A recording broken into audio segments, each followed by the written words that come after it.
Pune Belgaum area आहे आणि मागील 2 तासापासून एक साप इथं बसला आहे आणि म्हणजे ह्यांनी लवकर फोन केला नाही, त्याची कारणं वेगळी असू शकतात.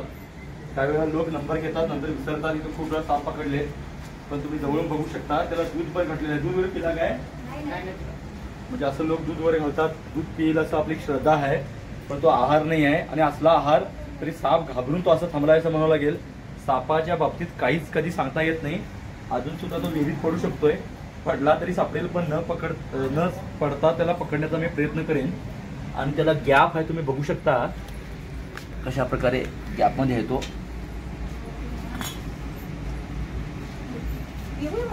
वरती यायचा प्रयत्न करतो, ही चांगली गोष्ट आहे आपल्यासाठी. आणि हा अतिशय धोकादायक ठिकाणी होता आणि त्याच्या स्वभावावर पण भरपूर गोष्टी अवलंबून आहेत. सापाच्या तोंडाजवळ पकडताना फार काळजी घ्यावी लागते. अनुभव असला कितीही मोठा तरी साप कोणालाही मित्र आणि शत्रूही म्हणत नाही. त्यामुळे आम्ही जवळ गेल्यानंतर त्याच्या मर्यादा जेव्हा त्याच्या संपतात तेव्हा तो पळून जाण्याचा प्रयत्न करतोय. कदाचित तो उडी मारू शकतोय. आणि साप असा प्राणी आहे, तो किती वरून जरी पडला तर शक्यतो त्याला मार लागत नाही, लक्षात घ्या.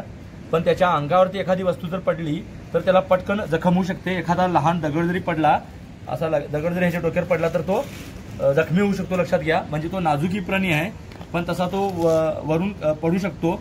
पण हा साधारण 1.5-2 वर्षाचा साप असेल. यांनी मारलेली ती चांगली गोष्ट आहे, पण एवढ्या जवळ थांबले होते सगळे, पण तो गेला नाही. वेगवेगळी कारणं आहेत, पण साप स्वतःहून काय करत नाही, तोही आपल्याला घाबरतोय. अडचणीच्या ठिकाणी असताना तो निर्णय घेऊ शकत नाही. साप हा फार विचार करणारा बुद्धिमान प्राणी, लक्षात घ्या. त्या पाठीमागे अशी कारणं असू शकतात, पण 1.5-2 वर्षाचा साप असायला हरकत नाही. आणि तो काय खाल्लाय पण हेही कारण असू शकतं. इथं बघू शकता तुम्ही, खाल्लेलं दिसायला त्याचं. आणि हा बेडूक खाल्ला असावा, पण त्यांनी इथं दूध ठेवलेत. साप, उंदीर, बेडूक, पक्षी, कीटक, अंडी, पाली, सरडे, विंचू असे मांसाहारी प्राण्यांना खातोय. नागाच्या विषयी तुम्ही विचारत असाल तर नागसाप हा कुत्र्यांच्या पिल्लांना, मांजराच्या पिल्लांना खाल्लेला बघितलेला आहे. नागसाप सापांना खातो, लक्षात घ्या. म्हणजे या फक्त सापाविषयी बोलायचं असेल तर हा तसा लहान आहे, पण याविषयी सांगतोय. पण दूध त्याचा आहार नाही. कित्येक ठिकाणी हा आम्हाला अनुभव येतो, लोक दूध वगैरे ठेवतात. जसं मी यांना तुमच्या समोर विचारलं तर त्यांनी सांगितलं की दूध वगैरे पिला नाही म्हणून. नाहीतर आम्हाला 20 वर्षे मी काम करतोय, 19,000 साप पकडले, लक्षात घ्या. एकही फोन, आता ह्यानेच बघितले बेडूक खाल्लाय, तर एकही फोन मला आपल्या किचनमध्ये एक साप शिरलाय आणि तो भांड्यातलं दूध पितोय असा मला एकही फोन 20 वर्षात आला नाही मागील. त्यामुळे सायन्स काय म्हणतोय त्याच्याकडे मी आधार काय हे विचारण्यापेक्षा मला जे फोन येतात ते उंदीर खाल्लाय, बेडूक खाल्लाय असे फोन येतात, पण दूध पितोय हा फोन आला नाही. त्यामुळे आम्ही श्रद्धा करत असताना अंधश्रद्धेच्या आहारी जाऊ नये हा विचार करावा. दूध हा सापाचा आहार बिलकुल नाही, लक्षात घ्या. फक्त तो दूध पिऊन जगू शकत नाही आणि आपणही तो विचार करावा, लक्षात घ्या. नाही तर साप उंदीर बेडूक खात बिळात नाही फिरला नसता, फक्त तो भांड्यात दूध प्यायला तिकडे आला असता किंवा म्हशीच्या जनावरांच्या गोठ्याजवळ राहिला असता. तसा शांत आहे आणि म्हणून तो पकडताना थोडंसं जवळून पकडताना सुद्धा तो कव्हर करत राहिला, पण उडी मारला नाही आणि बाहेर आला. त्यामुळे मला पकडता आलं. नाही तर ते धोकादायक पण असू शकतंय, कारण जेवढा साप लहान असतोय तेवढा विषाची तीव्रता जास्त आहे. म्हणजे विषाची क्वांटिटी जी आहे ती कमी असली तरी क्वालिटी आहे, म्हणजे मारणकारक क्षमता जी आहे ती जास्त, लक्षात घ्या. आणि शिवानी माझ्या सोबत होती त्यामुळे जवळून दाखवता आलं. यांचे आभार, कारण यांनी इतका उशीर थांबले, माझा नंबर शोधायला आले, त्यांनी त्याला मारलं नाही. पण एक चूक की आपण असा साप थांबल्यानंतर आम्हाला जेव्हा फोन करता, वेळ किती होऊ देत, की आपण व्यवस्थित लांबून बघायला पाहिजेत. त्याच्यावरती प्रेशर पडला तर साप 2 तास थांबणारा 2 मिनिटात निघून जाऊ शकतोय. ही गोष्ट तितकीच महत्वाची आहे, लक्षात घ्या. त्यामुळे घाबरत नाही ही चांगली गोष्ट आहे. सापाची व्यवस्थित माहिती द्या आणि सर्पमित्र तुमच्या जवळ असतील त्यांचा नंबर ठेवा. कधी कधी 2 वर्षांत तुम्हाला साप दिसेल आणि तेव्हा तुम्हाला नंबर सापडणार नाही. मी तर कित्येक साप पकडलेत, बरोबर नाही, पण यांना नंबर 2दा सापडला नाही म्हणालेत.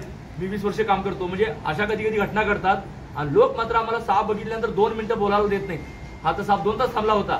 त्यामुळे हाही विचार व्हावा, कारण सर्पमित्रांना वेगान गाडी मारावं लागतंय, ते आम्ही कॅमेऱ्यात घेत नाही.